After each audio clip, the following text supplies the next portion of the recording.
Buenos días, buenas tardes, buenas noches y muy bienvenidos a mi canal, que como sabéis es un canal en YouTube dedicado a la edición fotográfica y a la propia fotografía, principalmente con el programa de Adobe Photoshop. Aunque hoy vamos a seguir hablando del programa 3D Loop Creator. Llevamos ya, va a ser el tercero de los episodios, ¿sí? En el primero hice una breve introducción, en el segundo hablamos en detalle de la primera pestaña, en el segundo de la segunda, la del volumen, y hoy vamos a entrar en algo que lo comienza a diferenciar ya de una forma total, la forma de entender el color de la que lo hace Photoshop. Voy a tratar de explicar todo esto con comparaciones continuas a Photoshop para que se entienda bien de qué va esto, qué significa esta especie de tela de araña, que ya habíamos visto que podía ser un grid cuadrado, que ya habíamos visto que podía tener hasta 32 puntos en esa malla y que podía tener distintas formas y que representaba una determinada posición del color. Vamos a explicar de dónde viene esto, por qué esta representación del histograma y por qué esto cambia según yo tome unos u otros valores. Siempre recordar que estos puntitos blancos tienen que ver con la representación en estas dos dimensiones. Estamos acostumbrados a ver un histograma en una dimensión, aunque lo vemos en un eje cartesiano. En realidad las barras, los puntos que se desplazan verticalmente es una representación bidimensional. Aquí es una representación una representación unidireccional, solamente cantidad de información. Aquí no es solamente cantidad de información, sino cantidad de color. Por tanto, tiene que tener dos dimensiones. Y los puntitos blancos que se superponen junto con este degradado de colores, que cambia además según el histograma de referencia que utilicemos. Ahora también vamos a entrar un poquillo en cómo se produce todo esto.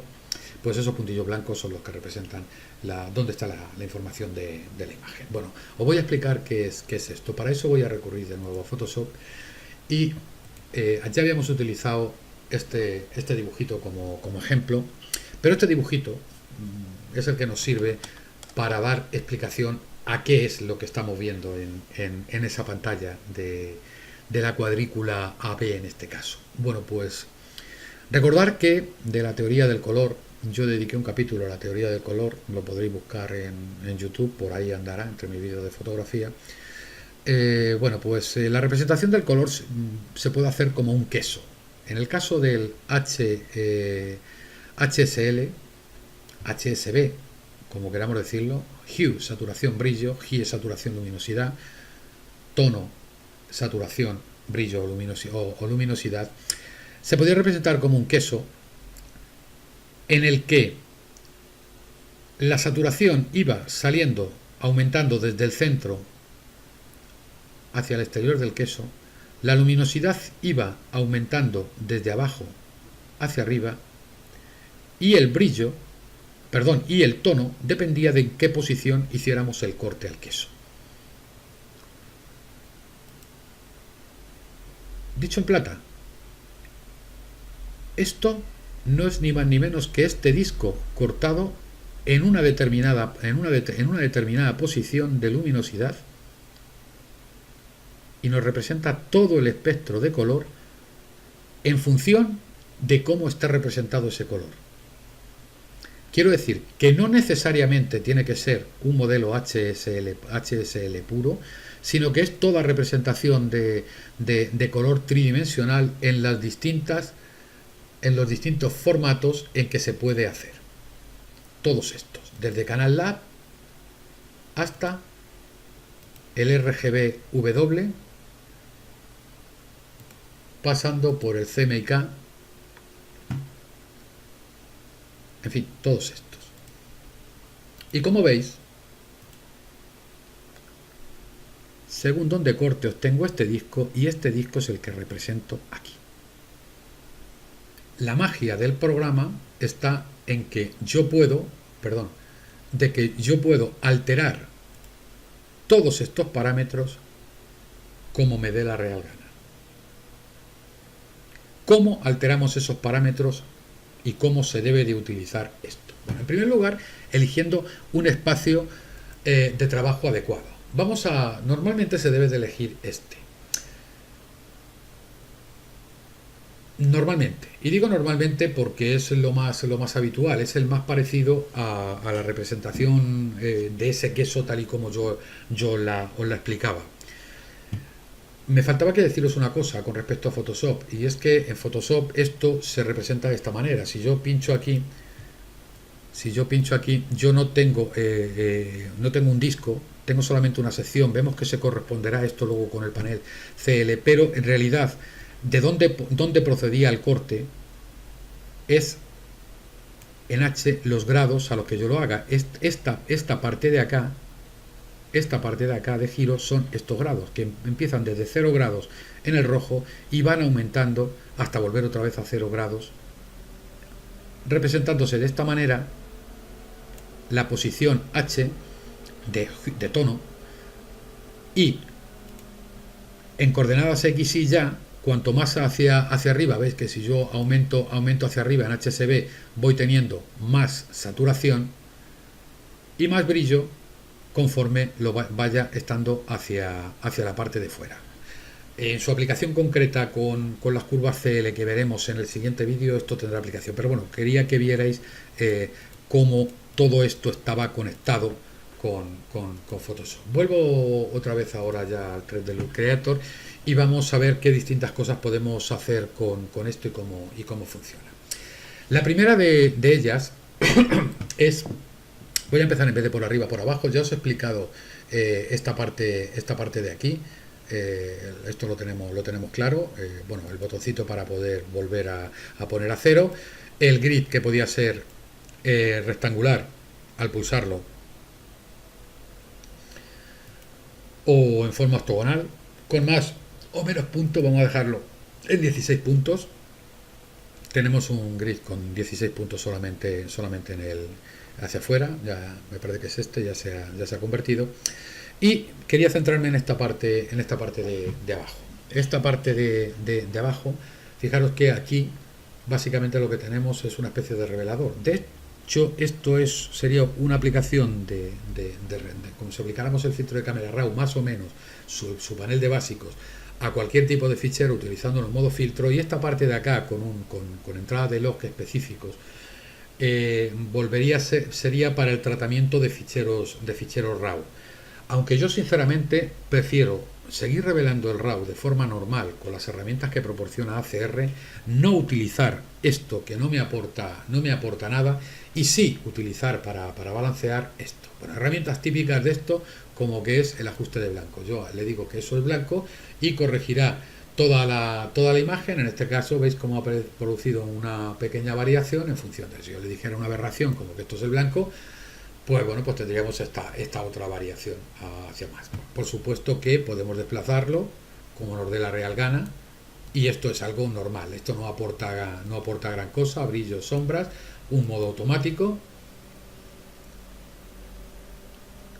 que aplicará cuando le dé la real gana. Ahí tenemos el modo automático, en que ha producido pues una serie de variaciones. Que no me gusta a mí esto mucho, pues lo varío aquí.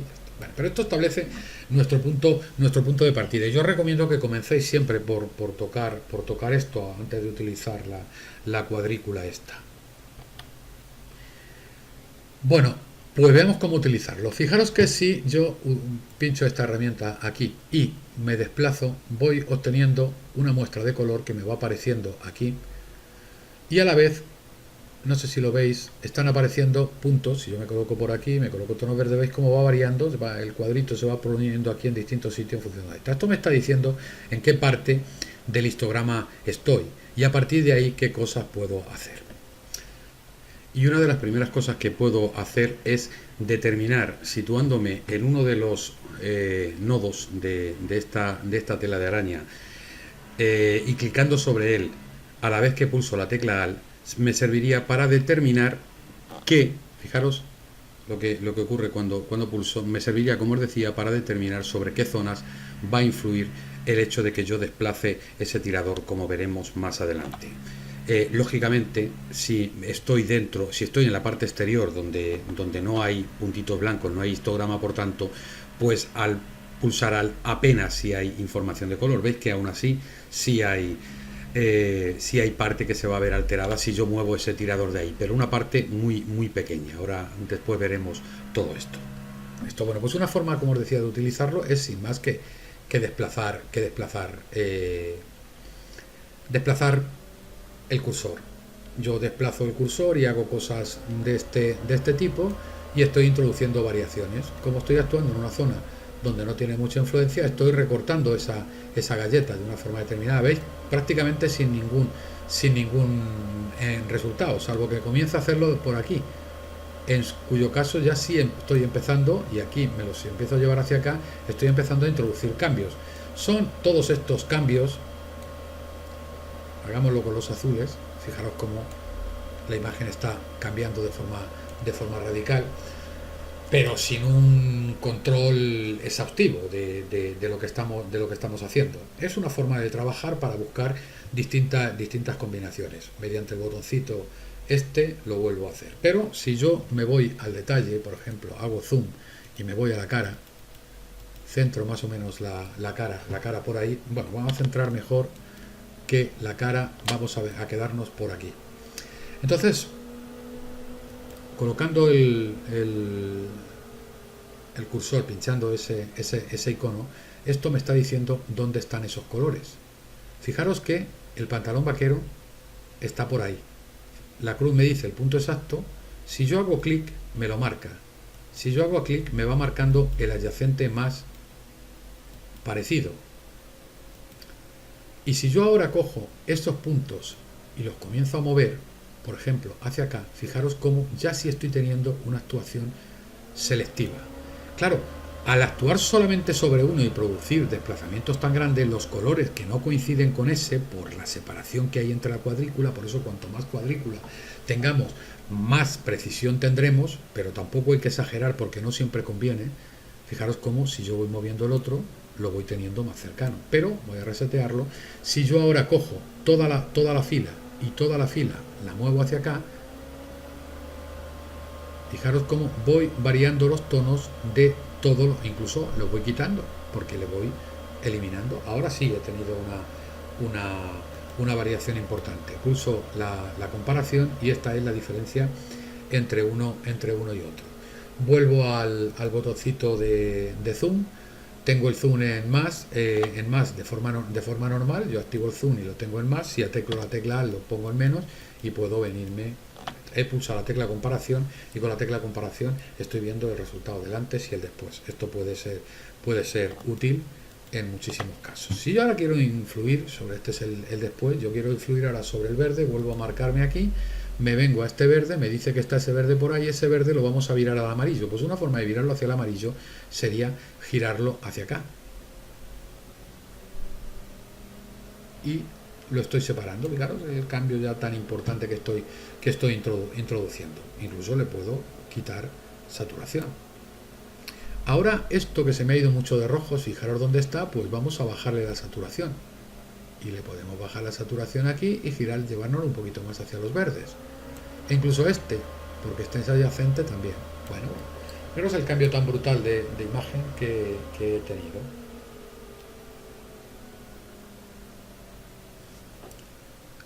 Todo el trabajo de esta forma requiere del conocimiento del color, de cómo está formado. Después lo vamos a poder enmascarar en esta parte de máscaras, pero cuando toque. Y es una forma de trabajar. Podemos seleccionar los colores que queramos y podemos mover con todo esto los colores que queramos con muchísima precisión. Cuanto más gris tengamos, pues más precisión tendremos. Siempre podemos seleccionar el color del que está trabajando, en el que estamos trabajando. Por ejemplo, en el caso de ese cielo, pues yo ese cielo lo quiero que todo el cielo que está en el rango de los azules, lo tenemos en esta parte de acá, me lo quiero llevar hacia allá, pues los coloco así. Bueno, tras este pequeño corte seguimos. Hablábamos de estos azules que me los voy a llevar hacia tonos más verdosos, y como los había agrupado, había hecho este giro de aquí hacia acá, y ahora para arrastrar los dos me los engancho de esta manera, los engancho de esta manera y me los llevo todos hacia allá. Fijaros cómo el cielo está cambiando, aquí los vuelvo a agrupar, los suelto ahí, vuelvo a coger con el cursor y me los voy llevando hacia acá, y fijaros cómo voy eliminando toda esta parte del histograma que estaba en tonos azules me la estoy cargando, llevándomela hacia los tonos verdes. Podría seguir incluso y llevármelos hacia acá, agrupar aquí y seguir hacia acá y seguir hacia acá. Y ahora con todo esto, tirar de ello hacia abajo. Bueno, el cambio sigue produciendo y estoy teniendo una gradación de color bastante interesante. Ni que decir tiene que también puedo influir todo ello pulsando la tecla Alt entre más y menos la luminosidad. Exactamente igual que lo podíamos hacer tanto en volumen como en canales. Por ejemplo, este punto de aquí que está en esa zona de rojos, bueno, pues esa zona de rojos me la puedo traer más hacia acá, más hacia los verdes, y todo esto llevármelo más hacia acá, más hacia los verdes, desaturarlo y bajarle la iluminación. Tengo una cara muy distinta. Así es como se puede trabajar con esto. Ni que decir tiene que, dándole al botoncito este, todo deshecho y fila, nuevo reset all, nuevo look, y volvemos otra vez a la configuración absolutamente original. Si doy al botoncito de compare, vuelvo a tener la imagen original. Si doy al botoncito de compare, tengo una posición entre el antes y el después. Desplazamientos de este tipo desplazan la tonalización completa de la imagen.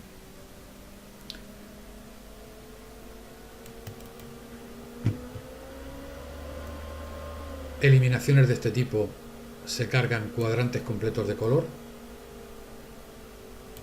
No hay nada de lo que hubiera aquí. Puedo desplazar esto para cubrir esa parte del histograma, con lo cual estoy tonalizando en esos tonos anaranjados. Puedo eliminar todo lo verde que tengo en todas estas zonas.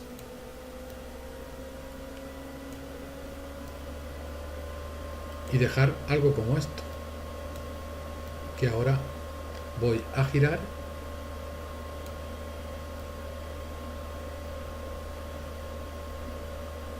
y a dejar por ahí.